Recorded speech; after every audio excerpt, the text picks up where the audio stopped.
ஓம் சக்தி. என் அன்பு பிள்ளைகளே, நீங்கள் நினைத்தது நிறைவேற வேண்டும் என்று நினைக்கிறீர்களா?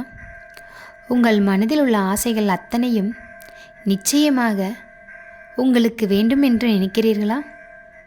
சரி, நீங்கள் கண்ட கனவுகள் பலிக்க வேண்டும் என்று நினைக்கிறீர்களா? உங்கள் மனதில் இது எல்லாம் தோன்றுகிறதா? நிச்சயமாக தோன்றத்தான் செய்யும். இது எல்லாம் நடக்க வேண்டும் என்றால் நீங்கள் என்ன செய்ய வேண்டும்? மனதில் துணிவோடு இருக்க வேண்டும். ஆமாம் தங்கமே, துணிவு என்ற ஒன்று இருந்தால் நிச்சயமாக இதையும் எளிதில் சாதித்து விடலாம்.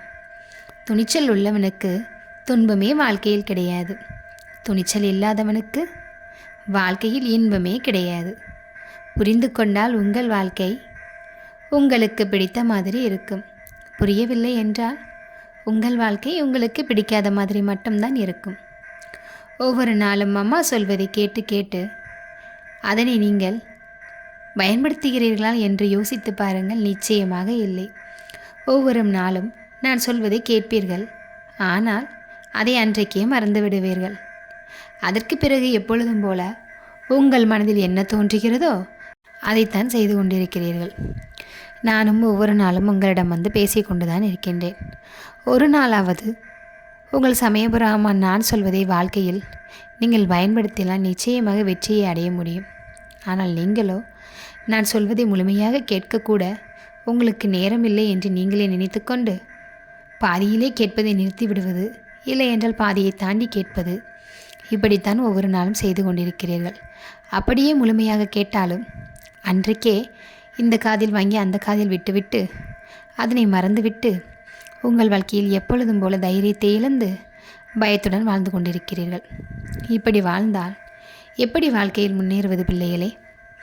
வாழ்க்கையில் முன்னேற வேண்டும் என்றால் நிச்சயமாக சொல்லும் நல்ல கருத்துக்களை ஏற்றுக்கொண்டு அதன்படி வழிநடந்தாலே போதும். வாழ்க்கையில் ஏராளமான வெற்றிகள் வந்து குவியும். நீங்கள் ஒரு தொழில் செய்து கொண்டிருக்கிறீர்கள் என்றால் அந்த தொழிலில் வெற்றி பெற வேண்டும் என்றால் முதலில் மனதில் தைரியம் வேண்டும், பயம் இருக்கக்கூடாது. கடையை திறக்கும் பொழுதே இன்றைக்கு வியாபாரம் இருக்காது என்று நினைத்தால் எப்படி வியாபாரம் இருக்கும்? தைரியமாக தொழிலில் நீங்கள் ஆரம்பித்தால் நிச்சயமாக அன்றைக்கு வியாபாரம் நன்றாக இருக்கும், வெற்றியும் வந்து சேரும். தொழில் மட்டுமல்ல, எல்லா விஷயங்களுமே. ஒரு பரீட்சை எழுதும் பொழுது பரீட்சையில் நல்ல மதிப்பெண்கள் வாங்குவேன் என்ற நம்பிக்கையுடன் எழுதினால் நிச்சயமாக வெற்றி கிடைக்கும். எழுதும்போதே எனக்கு நல்ல மதிப்பெண்கள் கிடைக்காது என்று எழுதினால் எப்படி கிடைக்கும்? தைரியமாக எந்த ஒரு செயலை செய்தால்தான் அதில் வெற்றி கிடைக்கும். எந்த ஒரு செயலை தொடங்க முன்பே உங்கள் சமயபுர அம்மாவிடம் சொல்லிவிடுகிறீர்கள். சொல்லிவிட்டால் அதன் பிறகு எதற்கு பயம்? பயத்தை தூக்கி முதலில் எரிந்துவிட வேண்டும் அல்லவா? ஆனால் பயத்தை மனதின் ஓரத்தில் வைத்துக்கொண்டு அந்த செயலை செய்தால் உங்களுக்கு எப்படி வெற்றி கிடைக்கும்? உங்களுக்கு மனதில் துணிவு எப்படி வேண்டும் என்பதை புரிய வைப்பதற்காக ஒரு சம்பவத்தை சொல்கிறேன், கேளுங்கள். ஒரு ஊரில் ஒரு முனிவர் ஒருவர் இருந்தார். அவருக்கு ஏராளமான சீடர்கள் இருந்தனர். முனிவரோ நன்றாக சீடர்களுக்கு எல்லாவற்றையும் கற்றுக் கொடுத்து விட்டு அவர் மற்றவர்களுக்கு நல்லதை செய்து கொண்டிருந்தார். அவர் இருக்கும் அந்த இடத்தில் ஒரு எலி ஒன்று வசித்தது. அந்த எலி பரன் மேல் இருந்தது. தினமும் அந்த ஆசிரமத்தில் எலிக்கு சாப்பிட நிறைய உணவு கிடைக்கும். அத்தனையும் சாப்பிட்டு விட்டு நன்றாக தூங்கும், இங்கிட்டும் அங்கிட்டும் ஓடும். ஆனால் பாதி நேரம் பரன் மேலேயே இருக்கும். ஏனென்றால் அங்கு ஒரு பூனை வசித்தது. பூனை எங்கு தன்னை தின்றுவிடும் என்ற எண்ணத்துடன் பரன் மேலேயே படுத்துக்கிடும். நன்றாக சாப்பிட்டு விட்டு நல்ல கொழுத்து போயிருந்த எலிக்கு ஒவ்வொரு நாளும் பயம். அன்றைக்கு மனதில் தோன்றியது எலிக்கு, ஏன் முனிவரிடம் உதவி கேட்கக்கூடாது என்று முனிவரிடம் போய் உதவி கேட்டது. முனிவரே, நான் எலியாக இருக்கிறதுனால் என் உயிருக்கு ஆபத்து என்று நான் நினைக்கிறேன். பூனை என்னை சாப்பிட்டு விடுமோ என்ற பயம் நாளுக்கு நாள் அதிகரித்து கொண்டே இருக்கின்றது. அதனால் நீங்கள் என்னை ஒரு பூனையாக மாற்றிவிடுங்களேன். என் மனதில் பயம் இருக்காதல்லவா? நானும் சந்தோஷமாக வாழ்வேனே என்றது. சரி, உன் ஆசைப்படியே இருக்கட்டும் என்று முனிவரோ எலியை பூனையாக மாற்றினார். பூனைக்கும் மிகவும் சந்தோஷம். இனி நான் யாருக்கும் பயப்பட வேண்டிய அவசியமில்லை என்று சந்தோஷமாக ஓட ஆரம்பித்தது. ஆனால் வாசப்படிக்கு போன உடனே அங்கு ஒரு நாயை கண்டது. நாயை பார்த்தவுடன் பூனைக்கு பயம் வந்தது. நாய் நம்ம ஏதும் செய்துவிடுமோ என்ற பயத்தில் திரும்பவும் ஆசிரமத்துக்குள் போய் ஒளிந்தது. இதனை பார்த்து கொண்ட முனிவர் பூனையை அழைத்து, என்ன திரும்பவும் பயந்து ஓடுகிறாய் என்று கேட்டார். நான் நாயை பார்த்தேன். நாயை பார்க்கும் பொழுது எனக்கு பயமாக இருக்கிறது. அதனால் என்னை பேசாண்டி ஒரு நாயாக நீங்கள் மாற்றிவிடுங்களேன் என்று முனிவரிடம் சொன்னது. முனிவரும் சரி என்று நாயாக மாற்றினார். நாயாக மாற்றின உடனே சந்தோஷமாக துள்ளி குதித்து ஆசிரமத்தை விட்டு வெளியே ஓடியது. ஒரு காட்டிற்குள் சென்றது. காட்டிற்குள் சென்றவுடன் அங்கு ஒரு சிறுத்தை வந்து கொண்டிருந்தது. சிறுத்தை வருவதை பார்த்த நாய் தன்னைத்தான் சிறுத்தை ஏதோ செய்ய வருகிறது என்று நினைத்து திரும்பவும் ஓடி ஆசிரமத்திற்குள் போய் ஒளிந்தது. முனிவர் திரும்பவும் நாயை அழைத்து, இப்பொழுது எதற்காக பயந்து வந்தாய் என்று கேட்டார். காட்டிற்குள் போனேன். அங்கு ஒரு சிறுத்தை வந்தது. சிறுத்தை என்னை ஏதாவது செய்துவிட்டால் நான் என்ன செய்வது? அதனால் பேசாண்டி என்னை நீங்கள் சிறுத்தையாக மாற்றி விடுங்களே, நான் நிச்சயமாக யாருக்கும் பயப்பட மாட்டேன் அல்லவா என்று முனிவரிடம் கேட்டது. முனிவரும் சரி, உன் ஆசைப்படியே நடக்கட்டும் என்று சிறுத்தையாக மாற்றினார். சிறுத்தையாக மாறிய அது காட்டிற்குள் துள்ளி குதித்து எப்பொழுதும் போல வழக்கமாக ஓடியது. ஒரு 2 நாள் சென்றிருக்கும். 3வது நாள் சிங்கத்தை பார்த்தது. சிங்கம் சிறுத்தையை நோக்கி வந்து கொண்டிருக்கும் பொழுது சிறுத்தைக்கோ சிங்கம் நம்மளை ஏதோ செய்துவிடும் என்று நினைத்து பயத்துடன் திரும்பவும் அழுது கொண்டே ஆசிரமத்திற்கு போனது. முனிவர், இப்பொழுது உனக்கு என்ன பிரச்சனை? சிறுத்தையாக மாற்றிவிட்டேனே, நீ சந்தோஷமாகத்தானே இருக்க வேண்டும் என்று கேட்டார். அதற்கு சிறுத்தை சொன்னது, இல்லை, சிங்கம் என்னை பார்த்து வந்தது. சிங்கம் என்னை ஏதாவது செய்துவிடுமோ என்ற பயம் என் மனதிற்குள் வந்துவிட்டது. பேசாண்டி நீங்கள் என்னை சிங்கமாக மாற்றிவிடுங்கள், நான் காட்டுக்கே ராஜாவாகி விடுவேன். அப்பொழுது எல்லாரும் என்னை பார்த்து தான் பயப்படுவார்கள். நான் யாரை பார்த்தும் பயப்பட வேண்டிய அவசியம் எனக்கு இல்லை அல்லவா என்று கேட்டது. அவரும் சிரித்து கொண்டே சரி என்று சிங்கமாக மாற்றிவிட்டார். சிங்கமாக மாற்றியவுடன் அதற்குள் ஒரு தைரியம் வந்தது. தைரியத்துடன் காட்டிற்குள் சென்றது. ஆஹா, காட்டுக்கே ராஜா நான் தான். சின்ன சின்ன உயிரினங்கள் கூட இனி என்னை பார்த்து பயப்பட வேண்டும். நான் யாரை பார்த்தும் பயப்பட வேண்டிய அவசியம் இனி எனக்கு இல்லை. எனக்கென்ன, நான் தான் காட்டிற்கே ராஜாவாச்சே என்று கர்ச்சனை குரலுடன் காட்டில் இங்கும் மங்கும் ஓடியது. சிங்கத்தை பார்த்து அனைத்து உயிரினங்களும் பயப்பட ஆரம்பித்தது. சிங்கத்திற்கோ பெருமை தாங்கவில்லை. நான் சிங்கம், நான் ராஜா என்று இப்படியே 1-2 மாதங்கள் போனது. சிங்கத்திற்கோ பெருமையும் கொள்ளவில்லை. அன்று ஒரு நாள் சிங்கம் போய்கொண்டிருக்கும் பொழுது யானை கூட்டம் வந்தது. சிங்கத்திற்கோ, யானை நம்மளை விட மிக பெரியதாக இருக்கிறதே, இது நம்மளை ஏதும் செய்துவிடுமா, பார்க்கலாம் என்று யானை கூட்டத்திற்கு முன்னாடி போய் கர்ஜனை குரலுடன் கத்தியது. ஆனால் யானையோ கண்டுகொள்ளவில்லை.